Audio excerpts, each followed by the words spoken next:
Bangkok की पहली रात ज्यादातर टूरिस्ट के लिए ये एक बहुत ही एक्साइटिंग रात होती है, लेकिन सही बोलूं 90% लोग यही सबसे बड़ी गलती कर देते हैं, क्योंकि वो बैंकॉक नाइट लाइफ को पटाया नाइट लाइफ समझ के आते हैं कि उन्हें लगता है सेम सिस्टम होगा, सेम टाइप का नाइट लाइफ होगा, सेम टाइप का सीन होगा और उतना ही आसान होगा। लेकिन रात को भाई जैसे ही बाहर निकलते हैं उन्हें समझ में आ जाता है कि भाई बैंकॉक का गेम बिल्कुल अलग है, डिफरेंट है। और उसी कंफ्यूजन में या तो पूरा पैसा बर्बाद हो जाता है या तो फिर एक्सपीरियंस ऑकवर्ड हो जाता है। देखो एक सिंपल सी बात समझो, पटाया एक सिस्टम है, वहां तुम्हें सब कुछ रेडी मिलता है, क्लियर होता है और प्रेडिक्टेबल भी होता है। लेकिन बैंकॉक एक पूरा मेट्रोपॉलिटन सिटी है। यहाँ नाइट लाइफ एक ही जगह कॉन्सेंट्रेटेड नहीं है पटाया की तरह। यहाँ अलग अलग एरियाज है और हर जगह का अपना वाइब है, अपना सिस्टम है। और भाई तुम बिना समझे सीधा बैंकॉक की नाइट लाइफ में कूद गए पहले ही रात को, रुको जरा सबर करो, तो भाई 100% चांस है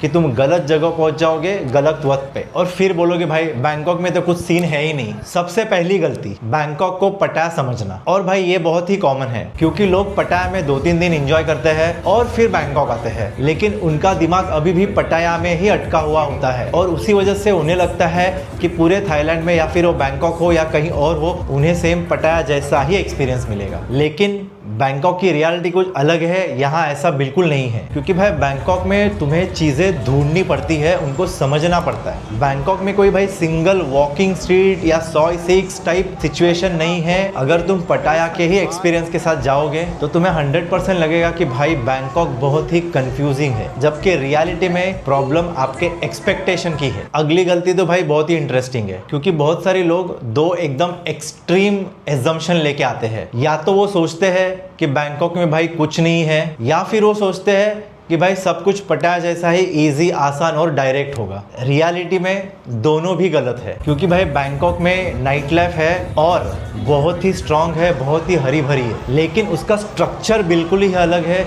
यहाँ वाइब अलग है, मिक्स क्राउड है। पटाया जैसा नहीं है कि भाई वॉकिंग सीट पे आपको एक्सक्लूसिव इंडियन क्लब्स मिलेंगे, सॉय सिक्स में ज़्यादा फॉरेनर्स मिलेंगे। बैंकॉक में भाई बिल्कुल ही मिक्स क्राउड है और हर एक नाइट लाइफ स्पॉट का एक पर्पस है, एक सिस्टम है। सिस्टम समझ नहीं आया, पर्पस समझ नहीं आया तो तुम पहुंच जाओगे किसी गलत जगह और बोल दोगे कि भाई यहाँ इंडियंस के लिए कुछ नहीं है। अब आती है भाई सबसे बड़ी गलती, गलत जगह सिलेक्ट करना। और ये वही जगह होती है जहाँ मैक्सिमम लोग अपने पैसे बर्बाद कर देते हैं, वेस्ट कर देते हैं और हाथ में आता है और वही बात हो जाती है भाई 4 आने की मुर्गी और 12 आने का मसाला। बिना सोचे समझे लोग डायरेक्टली सॉय काउबॉय या फिर नाना प्लाजा पहुंच जाते हैं, क्योंकि ऑफकोर्स यही दो नाम सुने होते हैं। वहाँ का सिस्टम भाई स्ट्रक्चर्ड होता है और एक्सपेंसिव भी होता है। एनवायरनमेंट एकदम टूरिस्ट हैवी होता है, वो टूरिस्ट के लिए ही बने हैं, उसे टूरिस्ट ट्रैप भी कहते हैं। और अगर तुम्हारी ये पहली रात है, फर्स्ट टाइम जा रहे हो, तो आपको कंफ्यूजन के अलावा कुछ नहीं मिलेगा। हाँ, आप जो ढूंढने निकले थे, देखने निकले थे,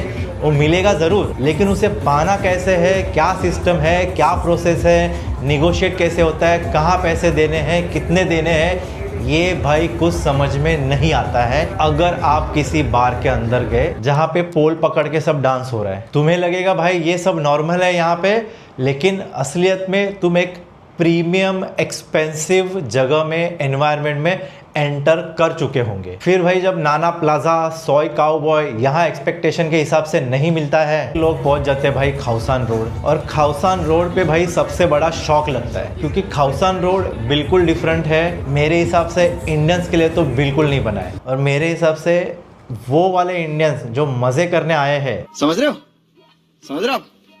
हो ना, उनके लिए तो भाई वहाँ कुछ नहीं रखा है। ऑनेस्टली बोल रहा हूँ, सबसे बड़ी गलती भाई खाउसान रोड को एक पटाया का वॉकिंग स्ट्रीट का दर्जा देना या फिर उसे एक वॉकिंग स्ट्रीट की तरह ट्रीट करना, क्योंकि वो वॉकिंग स्ट्रीट नहीं है। खाउसान रोड एक प्योर, चीप, सस्ता, वेस्टर्न बैकपैकर्स के लिए एक ओपन पार्टी स्ट्रीट है। That's it, clear and simple. यहाँ ये सारे गोरे हॉस्टल के लौंडे ग्रुप में आते हैं, पब क्रॉल करते हैं, पार्टी करते हैं, वो भी गलत जगह ही खर्चा करते हैं, यही सोच के कि भाई यही सही जगह है, टू बी ऑनेस्ट। और अगर तुम भाई पहली बार बैंकॉक आए हो और वो वाला एक्सपेक्टेशन लेके, भले तुम सोलो हो या फिर 2-3 लौंडे हो, तो आपको बताते हुए खेद हो रहा है, लेकिन भाई घने बोर हो जाओगे तुम खाउसान रोड पे। क्योंकि जो वॉकिंग स्ट्रीट सॉय सिक्स पे आपको जो मिलता है वो खाउसान रोड पे नहीं मिलता है। और अगर कोई इजीली आपको मिल रहा है तो 99% या तो लेडी बॉय होगा या तो स्कैम होगा।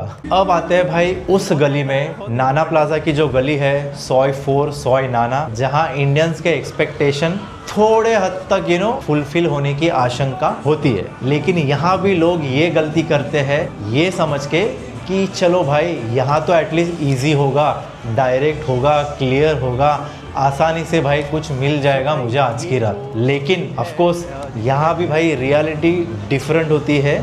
ऐसा समझ लो ये यहाँ का बीच रोड है, और बीच रोड के लिए मेरा हमेशा एडवाइस यही रहता है कि भाई बीच रोड से फ्रीलांसर मत उठाओ, और ये भी एक रोड ही है। और आप एकदम ही एक्साइटेड हो, भंड हो, और आपको ऐसा लग रहा है कि भाई चलो ये नहीं तो यही सही, तो भाई ये वाली गलती बिल्कुल मत करना। कोई भी चीज़ में प्राइस पहले डिसाइड ना करना, ये गलती आपको इतनी भारी पड़ सकती है, बहुत भारी पड़ सकती है। तो बोलने का मतलब यही है, आप जिससे भी डील कर रहे हो प्राइस पहले ही निगोशिएट करो, और टाइम भी, ये दोनों चीज़ें ध्यान में रखना। दूसरा, पैसे पहले मत देना, ये भी पहले ही डिसाइड करके रखो होने के बाद। और अगर सामने वाला उस चीज़ के लिए नहीं मान रहा है तो बात वहीं ख़त्म कर दो, आगे बढ़ो आगे। भाई सबसे बड़ी गलती, बैंकॉक में पहली रात में ही सब जगह ट्राई कर लेना, क्योंकि यूजुअली भाई बैंकॉक में हार्डली 1 या 2 दिन रुकते हैं पटाया में 3-4 दिन बिताने के बाद। और क्योंकि टाइम की कमी रहती है तो वो प्रेशर होता है कि भाई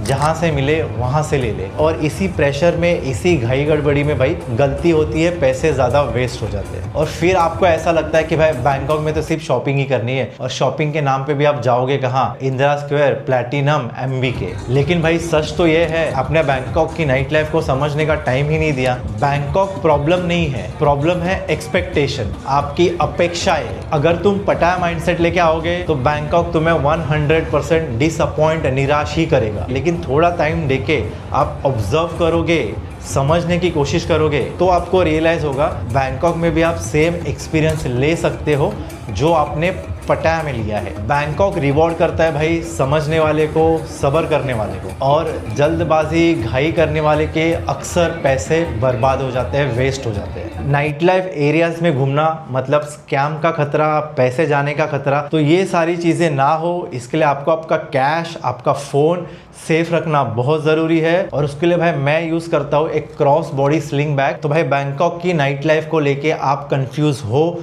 तो मेरा ये वाला वीडियो ज़रूर चेकआउट कीजिए, जहां मैंने बैंकॉक नाइट लाइफ के एरियाज एक्सप्लोर किए हैं, खास करके सोलो ट्रैवलर्स के लिए। तो भाई ऐसे ही थाईलैंड, वियतनाम के ब्रेकडाउन वीडियोस के लिए चैनल को ज़रूर सब्सक्राइब कीजिए और बेल आइकॉन भी दबाइए ताकि आप मेरा अगला वीडियो मिस ना कर सको। और ऑफ कोर्स इंस्टाग्राम पे भी फॉलो कीजिए।